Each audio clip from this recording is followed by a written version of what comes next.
Hello and welcome to another episode of Transcontinental Overload. I'm Stephanie, your host, and I'm supposed to be in England now, but my flight got cancelled this morning and I found myself with a spare 24 hours to kill until my next flight. So yeah, I went home, and since we just got hit by a massive storm here in New Jersey and it's been a really gloomy, wet, grey day, I thought I might as well work on my podcast. And then I got so into this episode that I just finished editing it in one go, which doesn't happen very often. It's one thing I really love about doing this podcast. You get to meet interesting people, you have great conversations, and then you wait a little while, or at least I do. I always need a break between recording and editing. And then when you listen to the conversation again a few weeks later, it's all fresh and you get all excited about it again. And that for sure happened with this episode. My guest today is Sabine, a fellow German here in New Jersey, and her story is really extraordinary. We actually met soon after I moved here over 2 years ago at a German mum's night out that Sabine had organized. And we got on straight away and found that we actually arrived in this country around the same time in 2010.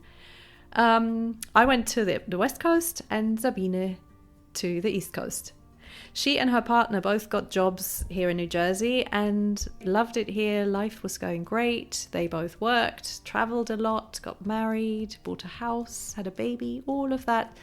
And then one night in 2014, when her baby was just 5 months old, disaster struck.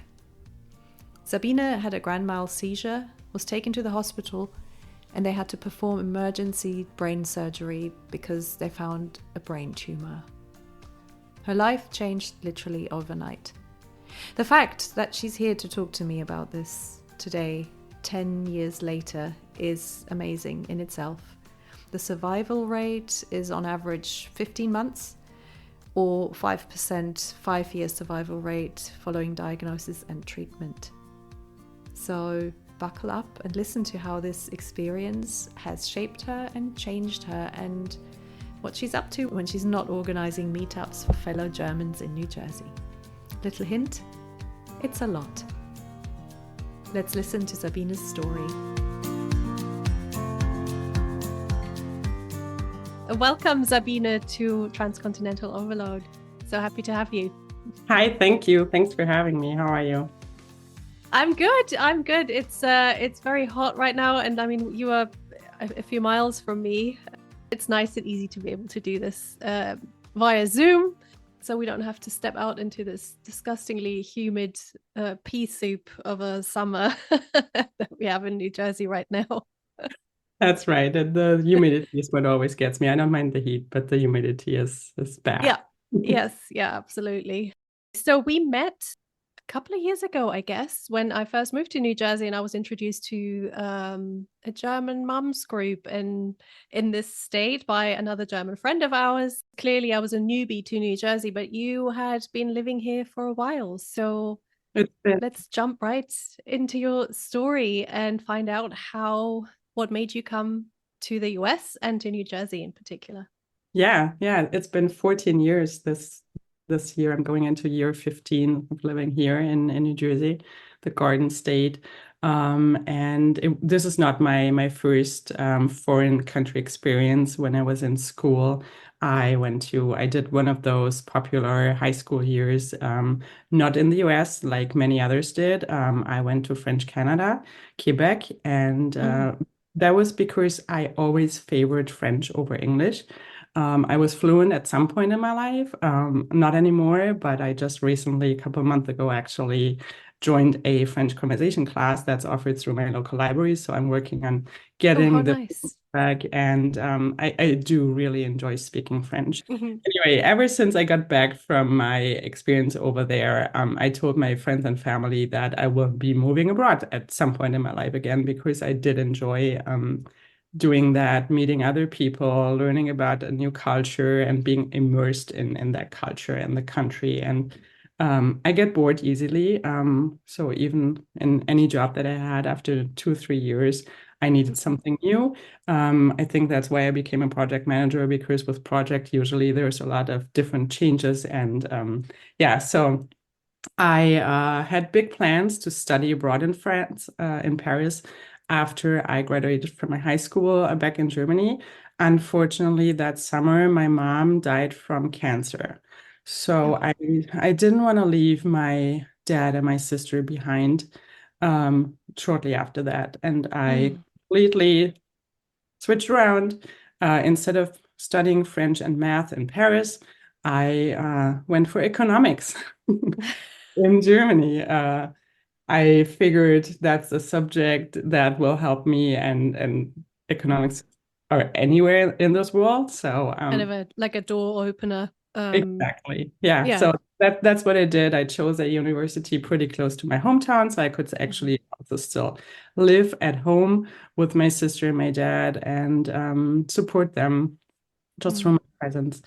Um, After my master's, I got a bachelor's and master's in business administration and economics. I tried again to move abroad to Paris, France. But again, that didn't work out. The company I applied for had a global player program that I wanted to be part of. They were only solely looking for engineers back then. With an economic degree, I was not accepted. So I decided to add a couple more letters to my name and went for my doctoral studies in Germany again, same university, didn't leave my little bubble where I grew up. Mm. Um, and it was during my final years when I met my husband. And I do remember on day 2 or 3, I told him, listen, if this is going anywhere, just so you know, once I'm done, once I hand in my thesis, I will be moving abroad. Not having a specific plan at the time yet, but I will be going. Well, it's a good thing to know, I guess. Put the cards on the Right? table right away. So Yeah. I thought I just wanted to be open and fair. And Yeah. he was okay. I mean, in the beginning, obviously, we're like, okay, let's see where this goes. And Hmm. he works for an international company. And he was actually offered a job in the US before was done with my studies. So I talked him into taking it. He's very specialized in what he does, whereas I'm more broad. I Hmm. shared that earlier, and I was pretty confident that if I liked it there as well, I would find a job. Coincidentally, I was offered a job, didn't even have to apply for a 3 month consultancy assignment, and the company after the 3 months offered me a full-time position, only 20 miles away from where he was working and living at the Oh, time. very nice. We always say our relationship is meant to be because we met in a similar circumstance. Yeah, so this is how I ended up here, or we both ended up here in So this was in New Jersey. yes, exactly, in 2010, and we are Hmm. moved within the state a couple times, eventually bought a house, had our daughter, and yeah, life was pretty good Yeah. back then in 2010. And then, So I always say life couldn't really have been better. We both love to travel, love to explore mhm. the beautiful country that we chose as our new home country. We actually always competed as to who would get the better travel business trips. Tried to align our business travel so we could add on a weekend before and or after. But then one night in April of 2014, out of the blue, I had a seizure. And the seizure eventually led to the discovery of me having primary brain cancer. Now, if you are familiar or not familiar with cancer in general, most cancers originate in an organ in your body, and eventually, if it gets bad to stage 4, metastasize to the brain. With brain cancer, that's not the case. That actually starts in the brain and then does not go anywhere. Usually doesn't go anywhere. And that's what I had. So the ace of the cancers that you can have. It's therefore also not staged. It's graded. And I was diagnosed with a grade 3. There are 4. So not the worst, but also not the best. But that And this actually, was out of the blue. Like, were there any signs, or did you have awareness of it as being something that yeah, I runs in the mean, family? Or people always ask me, but didn't you have headaches? No, I did not. It's Mhm. not really typical or to have headaches. There are other symptoms that would start before that, but that also heavily depends on location of the tumor. Mm-hmm. I had a lot of symptoms, but no one really attributed them to me having a brain tumor. I was pregnant when I had them. And there's a lot of overlap between pregnancy symptoms and brain tumor symptoms. So me being nauseous and vomiting all the time, all throughout my pregnancy, obviously no one would have ever guessed that's a tumor causing these symptoms. But Yeah. let's see, Well, it's like that's you what don't get women do. Yeah. and you don't get a brain scan when you're pregnant, right? I mean, Right, yeah. And then I had severe memory loss, but there's the term pregnancy brain. And then yeah. once the baby is born, there's a term mommy brain because you focus all your attention on the baby and everything else becomes not as important. I had light sensitivity, that too was a sign, but I was told that's also common in moms that are pregnant. So all these issues that I had, now I know were very Hmm. likely more tumor related than pregnancy related, but no one really Yeah. looked for that or would have guessed. And then when I had my seizure, at that point, the tumor was big enough to put pressure on the surrounding brain tissue, which then led to the discovery of the tumor. Going back even more, when I went through puberty, I do remember that I had dizzy spells a lot. And I remember my mom taking me from one doctor to the other to find out what it is.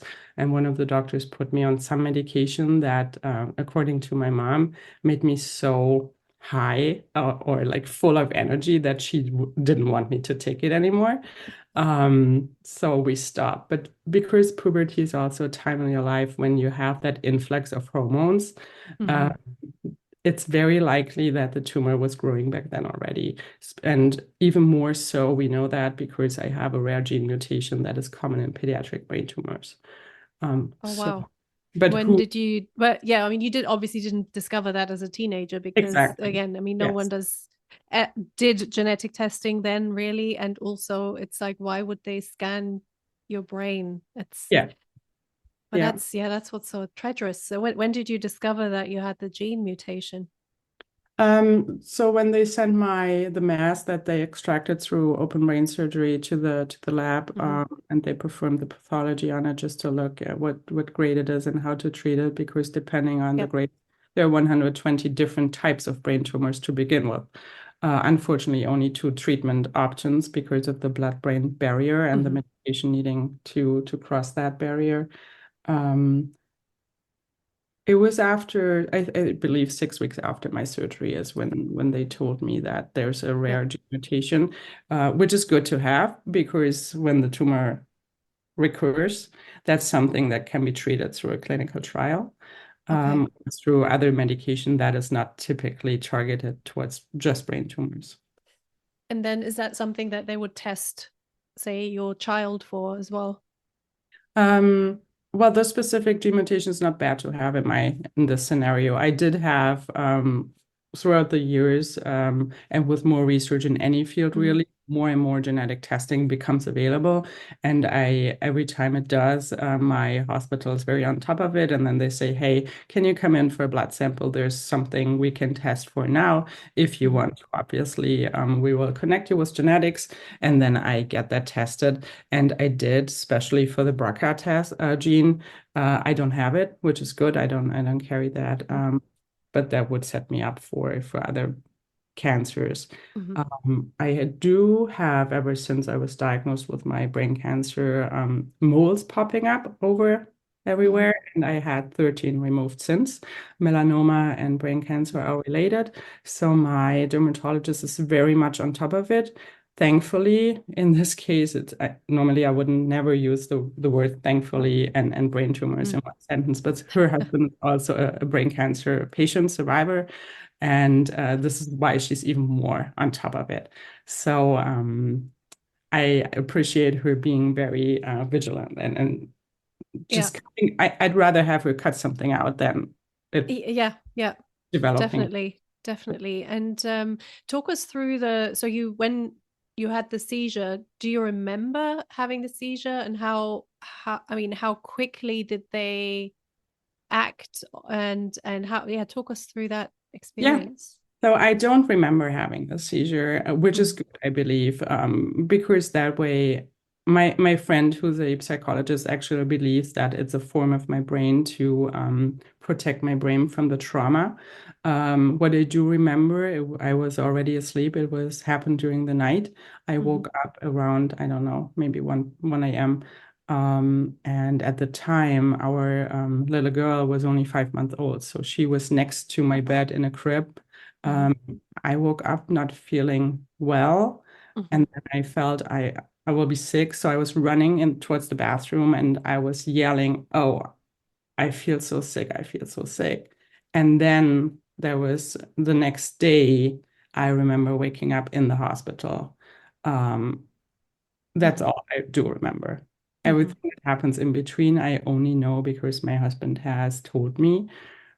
So me yelling, Mm-hmm. woke up my daughter. He took care of her until he heard some knocking in the bathroom, and he found me on the floor seizing. So that was scary to him. I was unconscious as well. Mm-hmm.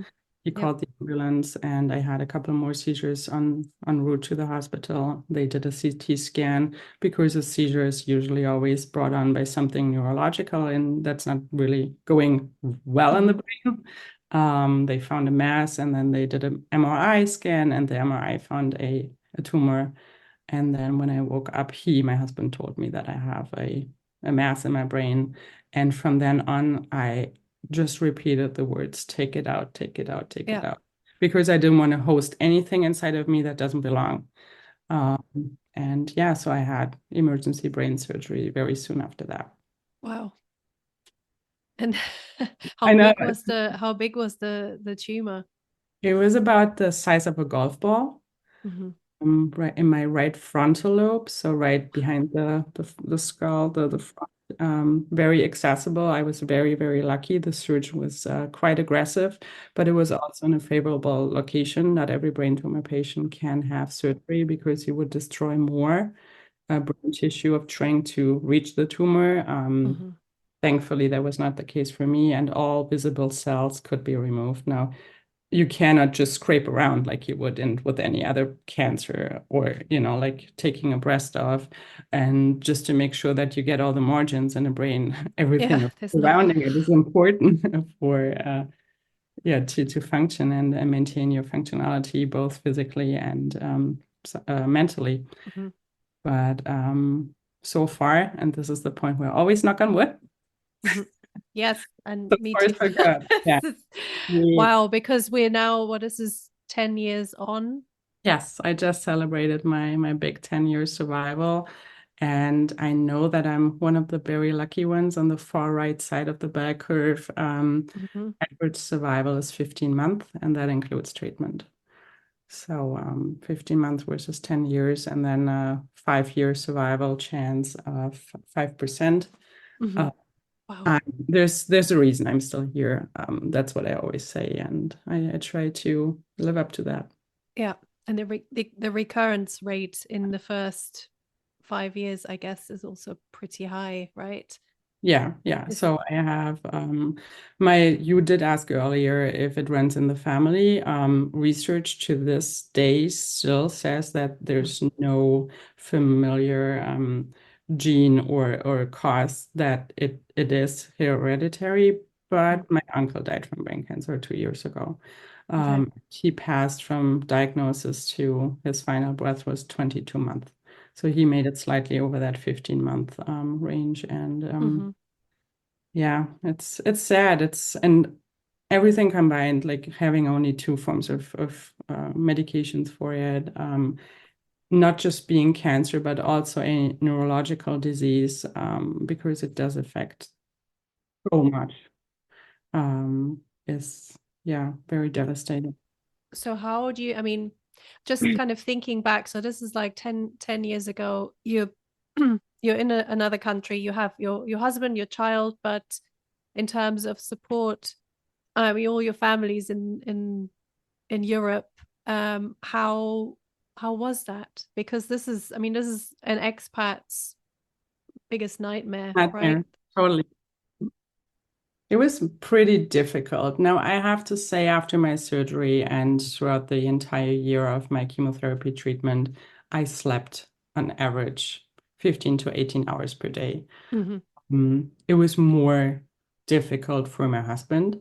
He still had his full-time job. We Yeah. had infant at home. I was not allowed to drive. He had to take care of the house, the baby, the job, the everything, the laundry, the groceries, the cooking, the cleaning. We had our family fly in and take turns to help. But eventually, their PTO time was obviously. Germany is blessed with that, so we were very blessed and thankful for everyone who. Yeah, so this was my next question. Is your husband's job was with a German company Um, or with an American company? What was Ameri the with an American company, yeah. His company is headquartered in Germany, Mhm. but they did open or create a new office here, and we never were expats. We always had Mhm. local Yeah. contracts. Both of us did. So his PTO time is laughable compared to the one that we left Germany with. But they were very gracious. He was allowed to work from home at the time. So for six Mhm. months, he worked from home.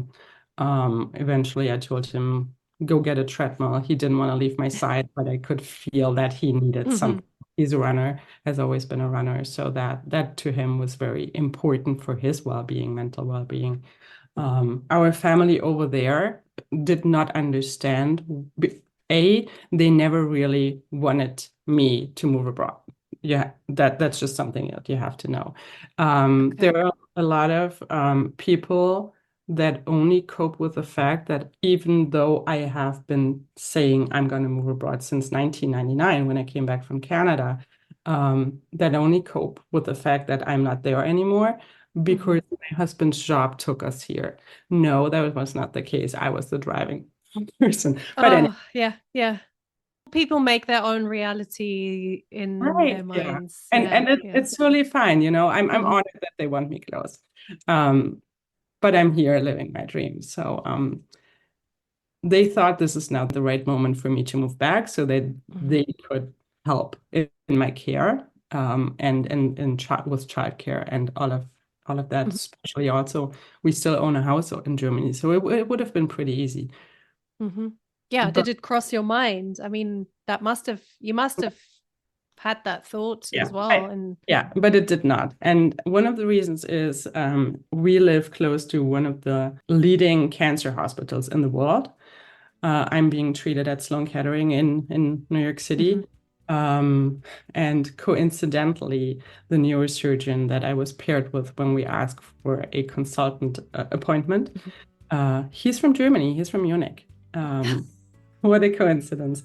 And they didn't know I was German, and we don't speak German when we meet because Yeah, all the records and reports and yeah. everything is in English. And this is also why we have this interview here in English. I cannot tell the story in German because I would be missing most of the vocabulary, Hmm. right? The terminology and everything. And Yeah. also it's like you, especially with something like this, you want to make sure that nothing gets lost in translation. So I can totally understand. Yeah.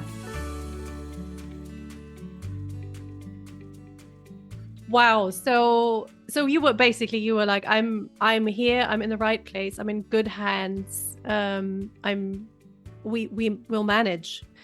But I mean, I can't even imagine that for your whole family, your child as well at that point, and being a mom and like a new mom, and you had imagined that time very differently. Very So, differently. Yeah, I mean, there were challenges. The medication they put me on dried up I was still exclusively breastfeeding at that point. mhm, So my husband had to make the transition to formula mhm, feeding, and I wasn't even there to help him with that. And there were so many challenges that he went through that I was not part of. We had a lot of help. My in-laws, while I was en route to the hospital in the ambulance, my husband followed in the car. He called his parents on the way to the hospital. It was already morning in Germany, and they booked the next mhm. flight. So they were there that night to take care of our Yeah. baby. And then my sister came the next day after that. So we do have the support. Um, and then after that dried up, their PTO time dried up, Mm-hmm. we actually hired, not hired, but coped with German granny au pairs. I don't know if Mm-hmm. that's a concept you've heard of or any of your listeners Yes. heard of. It's a older person that comes and lives with you for a while, and like a grandma. I don't have a mom anymore, so we with this through this concept. Mm-hmm. I've heard so many good things about this. And I had a friend who had several granny au pairs after having young au pairs, Mhm. and basically saying, I'm done being mother to yet another another au pair who needs mothering, and I actually need someone who knows what they're doing. And That was our thinking, exactly that. I mean, if there are crumbs on the floor, they see it, take a broom, sweep it away. And then it was really nice to have Mhm, someone with the experience who has already raised children. Just to have at home, my husband felt so much better, me being mhm. not Of home course. alone. He was always fearful I would have another seizure. I never did. Again, knock on wood. But yeah, even these days, sometimes I jokingly say, "Oh, we should look into granny au pairs again," because it's another set of helping hands, right? It's a companion throughout the And day. also, I'm on a completely different tangent now, but I think it's a really nice thing, especially when you live so far from family and older family members, for children to actually being exposed to someone older, Exactly. because this is what our transcontinental kids miss out on a lot. I think it's grandparent time, and that just that influence of an older family member, and all their wisdom, and their also maybe sometimes old fashioned ways of doing things, but just that exposure and the how to deal with that. I think it's so important. And it's not even like just transcontinental kids, it's anyone, I guess, could benefit, because these days that's something that's missing in modern family life, regular contact with different generations. Absolutely. So As someone who grew up in a three-generation house, like I did, mhm, I do um, think it's very, very important. And that's why my husband and I stress that our daughter every Sunday mhm. has her phone call with Oma and Opa, and they Yeah, don't just talk for 5 minutes. They actually play games through FaceTime. They that's play nice. Yahtzee and any game we both have, and then they spend Mhm. time together, sometimes up to 2 hours. And I do believe it's so very important for her to have that relationship building. In fact, she is in Germany right now for the first time by herself, and I don't think she would be open to the idea Mhm. if she didn't have the relationship of she will stay with them, she will stay with my sister. And if you do have the bonding time throughout the year, she's only 10 years old. I don't think It she'd have done it.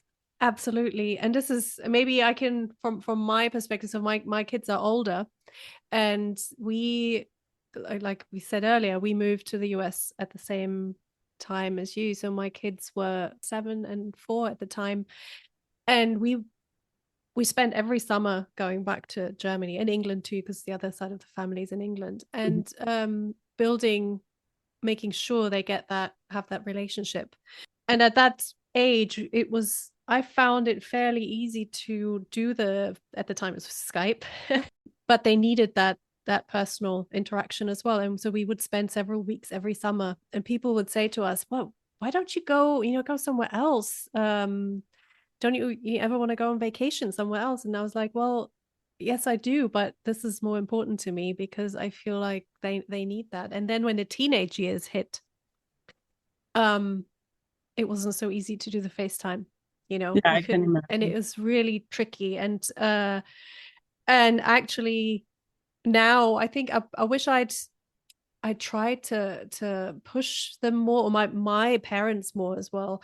But they managed somehow to still, they sent each other silly memes and videos and just photos of something. And I realized they do have a relationship. They do Yeah. have that relationship. It's there. And then when we would see them, they would just pick up from where they left off. And I remember during COVID, when we knew we couldn't go to that summer, we would just be here. Um, my mother-in-law sent the kids like 5-minute long videos of their house and garden in Hmm. England, just Oh, walking around and saying, "Oh, because we can't see you this year, I just wanted to show you what's changed." And we cried when we got those videos, because and my kids were so like, "Look at this, look what Nanny sent us." And I realized that it had worked, the all the effort. And even that they wouldn't speak for like weeks, because FaceTime is like, FaceTime grandma, it's not on the very high on the priority list. And last summer, my youngest spent 6 weeks, I think, in Germany with my parents, because mhm. she wanted to, That's not awesome. because I said you need to go. Yeah. And now she's 18 now, and actually both my kids are at my parents in a couple of weeks' time in Germany, because they want to. So I kind of feel like, yes, You did something right. It worked. Yeah. it worked. And because I see it all around me where there's just no relationship whatsoever. And I just feel like because I can see how the topics they talk about, or they talk about cooking and stuff. And I'm like, my kid doesn't cook here, but she will at my mom's, and she'll talk recipes with my mom. And I'm like, wow, that's a whole other side. And it's so valuable. So There you go. what I want to say is, even if you feel like maybe there's not that much communication going on outwardly that you see at some point, it's still happening, because It, you laid the foundations. So that's great to know. Thanks for sharing that. It also improved their German, right? That's oh my enough. God. I mean, yes, that's a whole other, yeah, yeah. And I mean, I guess in your case, because you probably speak German at home, We do. um, but yeah, we don't. So it's it was always on me. So it's really nice to have that. And yeah, coming back to the granny au pair, I love it, and I'm gonna put a link in the show notes as well, because I think it's a really neat concept. It is. Yes. Yeah. I agree. So just looking back on, you just said it's been 10 years now since that traumatic event. And what has changed? How would you say, how has your life changed on a day-to-day basis? Would you say that you're doing the things that you thought you were doing, or has that completely changed your outlook? So from what I'm doing, everything has changed. The brain cancer unfortunately put an early end to my career. I didn't go to school for over 20 years to just be at home, but unfortunately, I do have severe cognitive impairments to this day still, Mm-hmm. including mental fatigue, executive functioning disorder. So everything that is related to planning, organizing, I just get mentally tired very, Mm-hmm. very easily. I always joke I'm not a runner. I would have never even done a 5K, but I always joke my body probably could run a marathon. My Mm-hmm. mind, when it does 10 math questions, is done for the day. Mm-hmm. Um, and every day is different. It's very difficult for me to plan to do certain things on a very specific day. It could have very well been this morning that I had woken up with me not feeling well Mm-hmm. mentally, and then we would have needed to reschedule. Mm-hmm. Um, I try to cope through a lot of naps, because I always, when I give talks and share about my experience, I always use the analogy of there's no cast we can put around the brain, similar Mm-hmm. to how you would put a cast around a broken arm. But you would do that in order to keep your arm still and give it time to heal for 6, sometimes even 8 weeks. And you wouldn't use your arm for sports or for, I don't know, hammering something Mm-hmm. into the wall. Um, but even though the brain is broken, For me, I still have to use it because I still hear and see and smell and think and breathe. So the brain is constantly working, even though it would need the time to heal. And sleep, in my analogy, is the equivalent to a cast. And I, by now, am a professional power napper. So I can put myself to sleep within 2 minutes anywhere, standing, sitting. Um, Amazing. I've seen most of our friends' bedrooms or guest rooms because I rather go and join a party versus not going, but then ask for a little break in between, so I can shut down and reboot, similar to a computer where you have a lot of windows open and then you just have to close them all for a little bit. And 10-20 minutes often does the trick for me, and then I'm good again for another couple of hours. So that has changed. I don't work anymore for the company that I came for to work here. Ever since I was diagnosed, I didn't have a short-term memory at all after my brain surgery and following treatments. So we would have the same conversations over and over and over because I just did not remember. I did make doctor's appointments trying to help my husband a little bit, and then I would schedule the same appointments 3-4 times sometimes, depending on how many staff members they had in the scheduling department, until someone told me, well, you're on the books already. So a lot of that has changed. You wouldn't think that's the case when you see me. I don't think when we first. And I was going to say, you come across as such a powerhouse of a connector as well, because you seem to thrive in community and building community. It seems to be something that's very important to you. And so I would never have guessed when we first met. It was like, no, here's someone who's, who knows how to organize stuff, who makes things happen, organizing meetings and things. And then also just by the way you present yourself and you things you talk about, it's like, no, this is someone who's super active. And you are very active. And even though you say you're not working for that company anymore, but you do a ton on a volunteer basis, right? I Do you do. want to talk about that a little bit? Yeah, I can. And but just going back to what you just said, yes, all of that is true. I do like a community. I do like being amongst other people and connecting people and just helping wherever and whenever I can. There goes a lot of effort into me being able to do that when I go to a meeting or join an appointment. If it's an in-person meeting and if I'm not driving, I'm sleeping on the way there and I'm sleeping on the way back. So while I'm there, you see me at my best and then I crash. And most people don't know that about me. Most people don't see me taking 2 or 3 naps per day here at home in order to cope and manage my mental fatigue. Yeah, as I shared before, every day is different. Sometimes I have days where I stay up until 1 or 2 a.m. But then I sleep in, So every day is different, and that's what I like about the volunteering part that I do.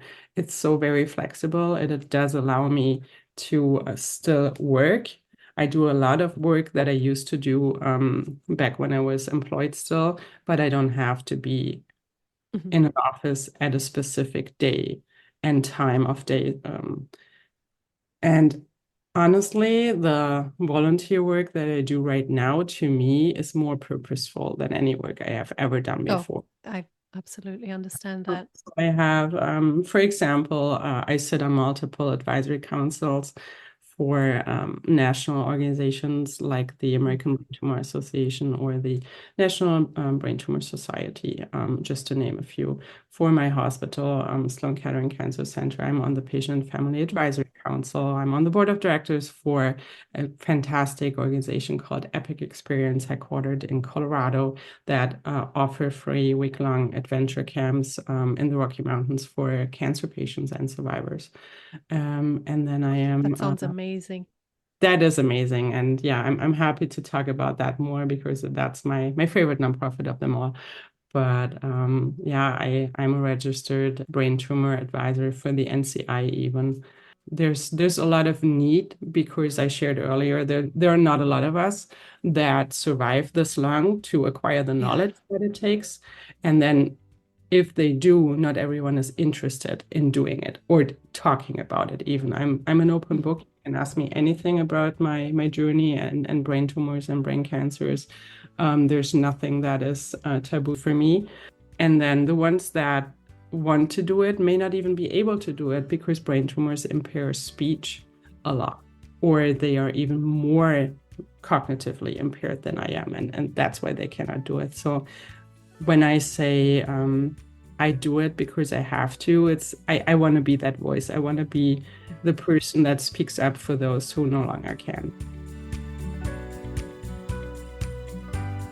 That's amazing, and it's so needed. I feel like in general, and for in this country, it's such an amazing place in many ways. Medical care and accessibility to free resources is not amazing, and I feel like coming from a country like Germany, you just assume that you get care and you have access to, and it's mandatory for every employee and every employer to have. There's a certain support network in place that you just know is there. Mhm. So you know you're being taken care of. Whereas in the US, the health system is a very different one. So to have someone advocating and offering support is always absolutely amazing. So yeah, I'm super impressed by it. Yeah. Coming here, you would think, yes, it's a Western country. Of course, there are so many similarities, but you just said the healthcare system is so very different. It's important to fully understand Germany as a country, the social support from the state and the federal funds. That's something that doesn't exist here. And that's why we have so many nonprofits in this country, here in the US, and even churches, because they pick up on what the government does not support. What's automatic paid in Germany is not paid here, and you have to find ways to work around that. And a lot of nonprofits, thankfully, do that. They offer the financial support, but also emotional support and other goodies, benefits. Like I said, the week-long outdoor adventure camp, for example. There's a lot of good people out there. Yes. And this is one of the things that struck me. One of the first things I noticed when we moved here, the incredible willingness of people to offer their time and skills for free. And our first point of call was California, and California also is like, as a state, it's like bankrupt, and so there's even less funding for things, and so even more volunteering. And I was blown away by that, and how families, like whole families, would spend time volunteering at the weekends, for example, which is something that's so different to Europe. It is. It's like now you get all that stuff paid for, so your time is not, you don't feel like you need to give back in many ways. Maybe that sounds wrong, but it is kind of implied as an American that you do your part for the community. Yeah, And I feel over there in Germany, people pay back through more financially. Even though fundraising in the US is a really, really big thing. There are GoFundMes everywhere, but there's not as much as hands-on in Germany as it is here. We do a lot, even as a family, and I try to instill this want to give back into my daughter. Whereas now, for many of the organizations that I'm part of, she knows the people because I'm in Zoom calls every so often, and she can't wait until she is of age to also help. And sometimes that's beautiful. Yeah. And that too, to me, is something that, or to both of us, my husband and I, that we feel is important to instill in a person at a very early and young age. And I think we did a good job with that because she is eager to also go out. I go out to Colorado usually once a year to help as a camp counselor, and she wants to do that at some point too. To her, my diagnosis is very natural. It's nothing scary for her, but that is also because there's no topic that we do not discuss in this house. It's part of her lived experience. It's what Correct. she Yeah. knows, and it's and I Yeah. guess because she was a baby when it happened, it's not part of her. It's like it's not a traumatic memory. Exactly. It didn't come as a shock. First, it was a boo-boo in mommy's head, and the older she got, the more we introduced the right terminology. And now she knows I have brain cancer, and she knows a lot about it. Unfortunately, has to know a lot more about it than any other child would. She's also experienced more losses because I'm immersed in the cancer community, and she knows people who have died, and I've taken her to funerals. But we're also a Christian family, and she knows life is not over when you die, and we get to see each other again at some point. And So it's all part. It's part of it feels like it's a very natural thing. And so I guess, but this is also you living, like you said, sharing everything and talking about everything, not making anything taboo. yeah, And that, yeah, of course she's going to volunteer. Of course she's going to do that. Yeah, it's beautiful. I really, really like that. I think what helped with that is also because my mom was quite the opposite. She wouldn't talk about her diagnosis at all with my sister and I. And that was something to this day I still struggle with. And when I was diagnosed, immediately did I tell my husband, we're doing this differently. I don't want to overload her with information, but we will be honest about everything. So that's what we do, and I think it was the right decision I for our guess, family at least. yeah, I guess there's also maybe a little bit of a generational change there because I feel like it used to be much more, oh no, this is not something, kids don't need to deal with this sort of stuff. Whereas now we know how detrimental it is for a kid's psyche to not know and for secrets to be kept. We know what it does to them psychologically. And I guess like a generation back, people didn't really know. So when you say you go to Colorado once a year, talk a little bit about the epic, what's it? Epic experience. Right. Yeah. So their mission statement is to empower adult cancer patients and survivors to live beyond cancer. And they do that through a variety of programs, with the Pinnacle program being that week-long free outdoor adventure camp. So picture a kid's sleepaway summer camp, but for adults. That's what it is.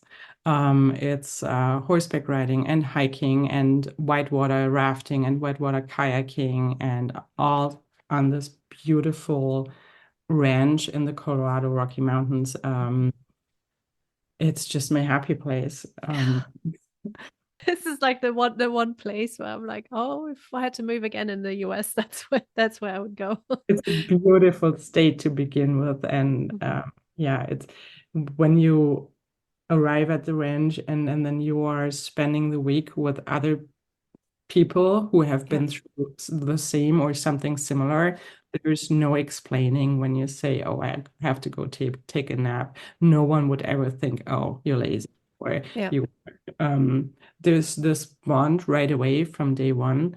And in addition to the outdoor activities that they do to show cancer patients what their body is still capable of doing, there's a lot of emotional support group talk. There's small group conversations. There's larger campfire chats, and just to mentally live through the experience and talk through. I'm a big believer in the power of nature and the power of togetherness.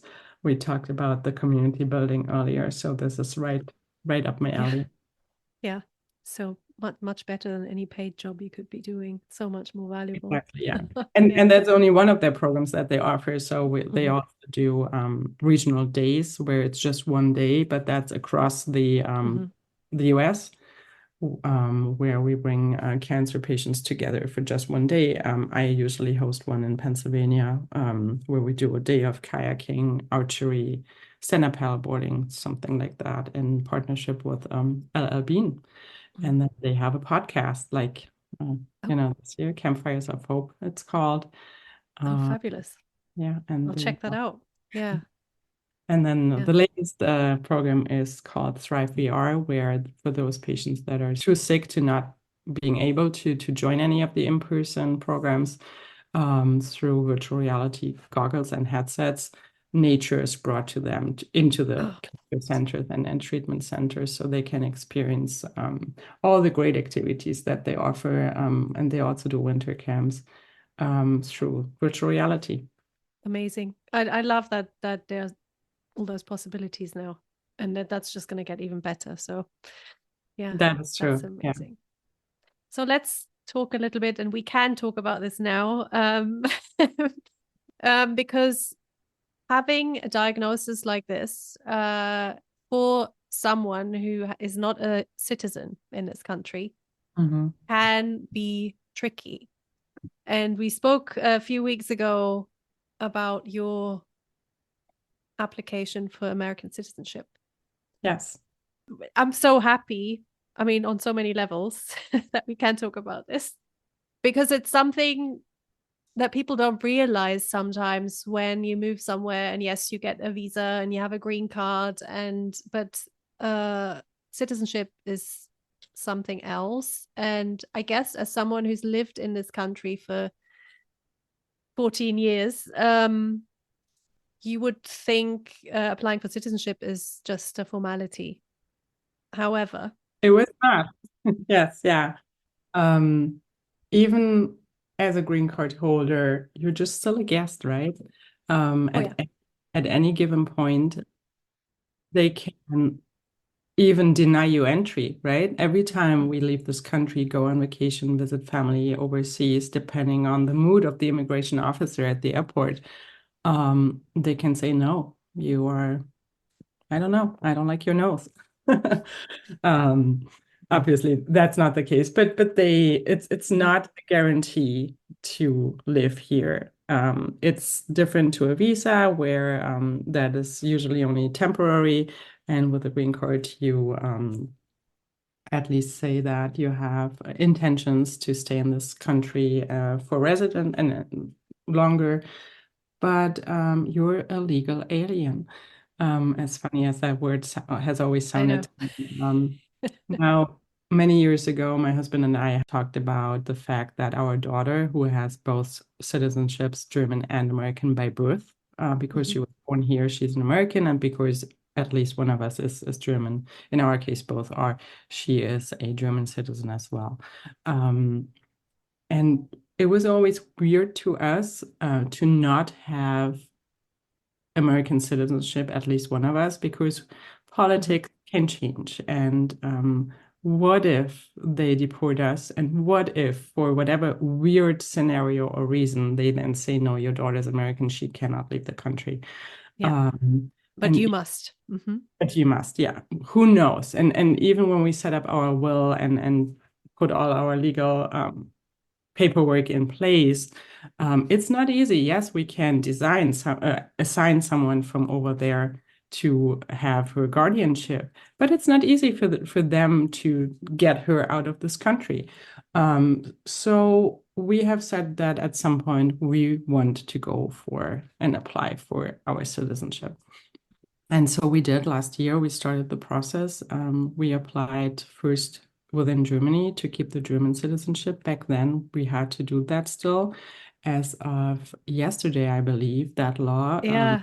no longer. Yes, I think the 24th, that law doesn't, we don't need it. The Beibehaltungsgenehmigung, which Exactly. is a beautiful long German word. And the Beibehaltungsgenehmigung had a 80% non-approval rate. So us getting that was already, pretty big. So back in November of last year, when Germany said, yes, you are allowed, you have enough ties to Germany still to keep your German citizenship, which you have to prove in a very intense process. It's crazy. I know people who've got it and people who've been rejected, Exactly. and kind of Yeah. with exactly the same conditions. Great. So no, and again, this is all due to whoever works on this, whoever Yeah. deals with it. So after that, we then started our American citizenship application process, which is a form of, I don't know, 30 pages with millions of questions. We were invited to give our fingerprints, biometric passport pictures, all of that in January of this year.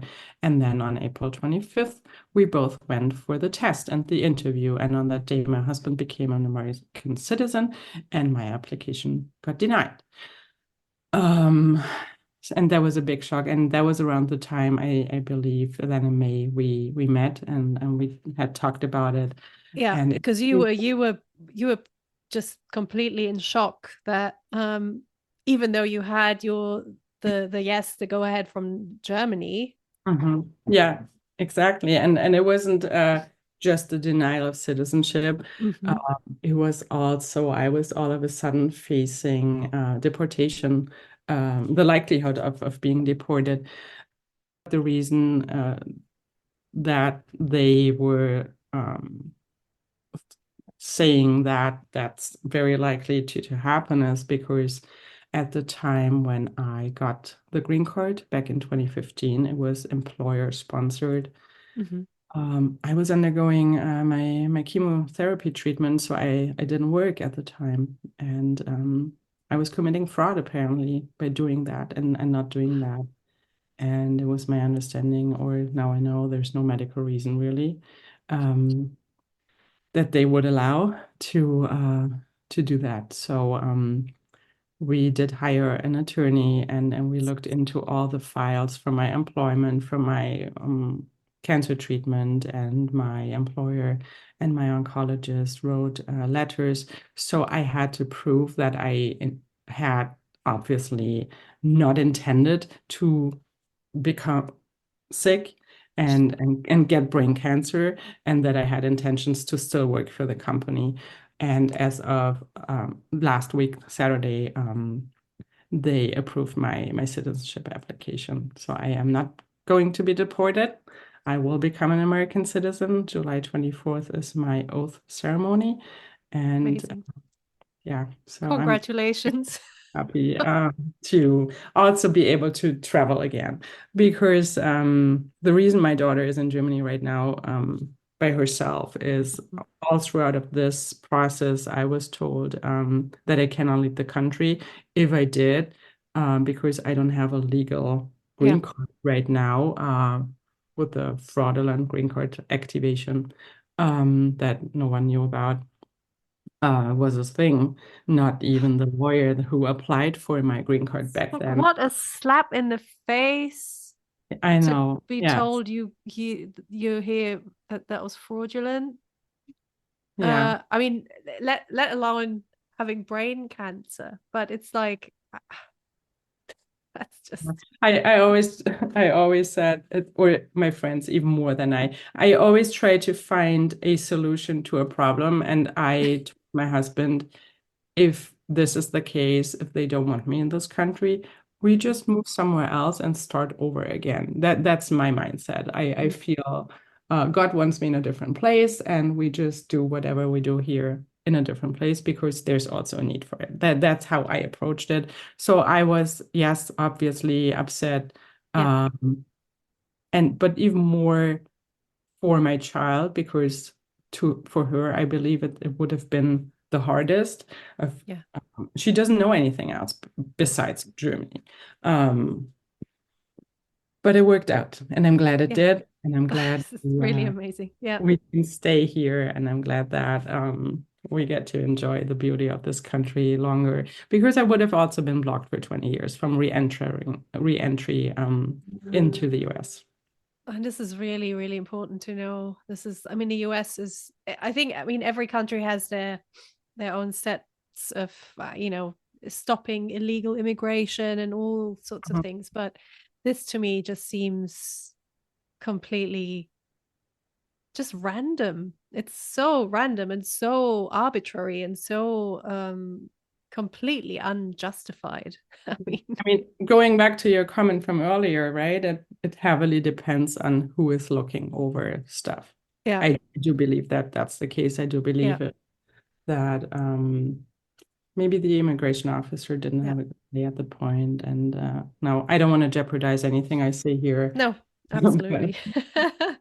You can't joke around any of this or talk about any of this lightheartedly, because it's just and as anyone knows who's come through US immigration at the airport, it's not, you really have to take everything seriously. And unfortunately, you're completely subject to whoever is on duty that day, and just make sure you don't upset anyone for whatever reason. And I'm so happy for you, because, and like, after all the stuff that you've gone through, this is like when you told me in April, I was like, I couldn't believe it. So yeah, good news all around. But I do love your mindset, and there's always a solution.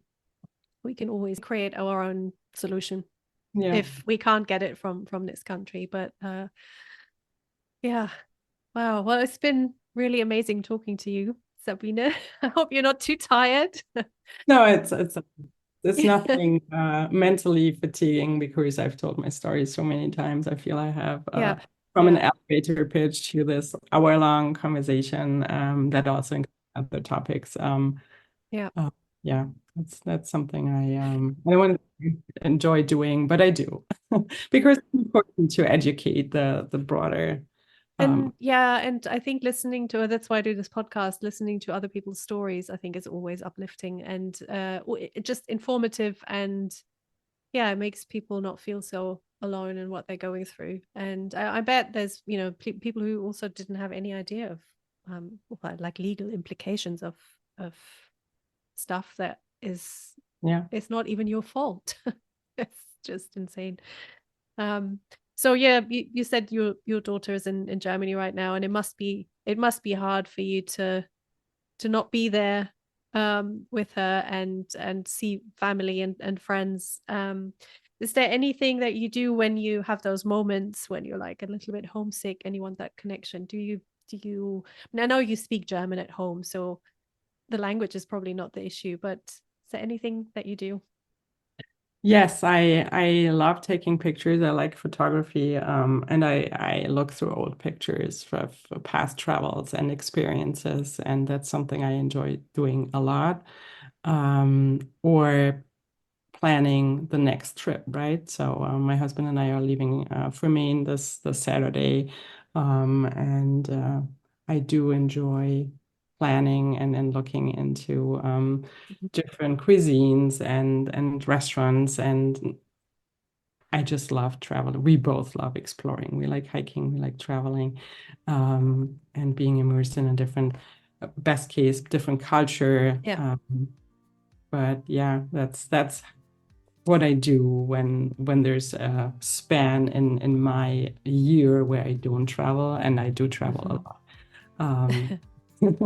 After Maine, I'll be going back to Chicago in September, then Colorado again in October. So there's quite something coming up. Maybe California in November. We'll see. Oh, sounds and good. Then once I have my American passport and when I can travel again, I will for sure can be found in Germany at some point in the near. I love it. Well, thank you so much for taking the time today. Thanks for having me. Have a wonderful day and be well. Thank you. Okay, so I don't really know what to say except that I'm blown away all over again by this fighter of a woman.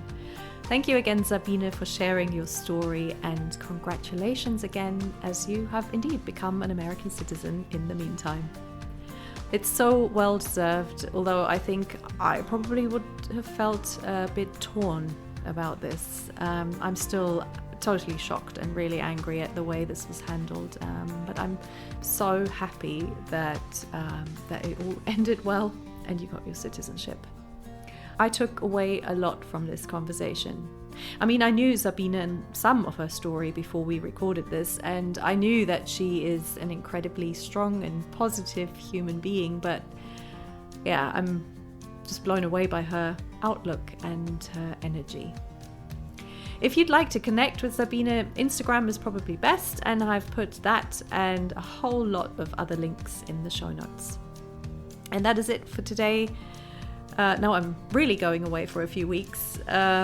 Enjoy your summer. Maybe you're home watching the Olympics. Maybe you're traveling too. Whatever you do, stay happy and healthy, and don't let yourself get dragged down too much by the news. It's episodes like this one that can make you feel hopeful and inspired, and maybe you can take a little bit of this positive mindset with you. See you next time.